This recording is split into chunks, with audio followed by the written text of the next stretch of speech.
Hello, আমি অনিশা। নতুন একটা ভ্লগে তোমাদের সবাইকে ওয়েলকাম। গিয়েছিলাম জেঠির মার বাবার বাড়ি। ওখানে গিয়ে শুনলাম গ্রামের যেদিক দিয়ে যাওয়া যাক না কেন নদী পার করে তবেই নাকি গ্রামে প্রবেশ করতে হয়। তো এটা ছিল আমার কাছে একদমই ফার্স্ট এক্সপিরিয়েন্স, সেই জন্য আমি ভিডিওটা করেছি।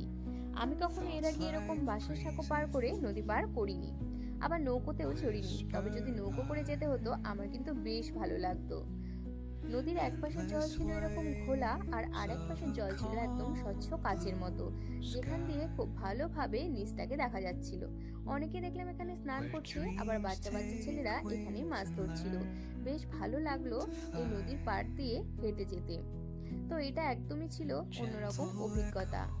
বিকেল বেলায় পড়ন্ত রোদে এই রকম নদীর ধারে বসে বেশ খানিকক্ষণ সময় কিন্তু নিরিবিলিতে কাটিয়ে দেওয়া যায়। তো আমরা অনেকক্ষণই সময় ছিলাম এখানে, কয়েকটা ফটো তুললাম, ভিডিও করলাম, আর তারপর চলে আসলাম বাড়িতে।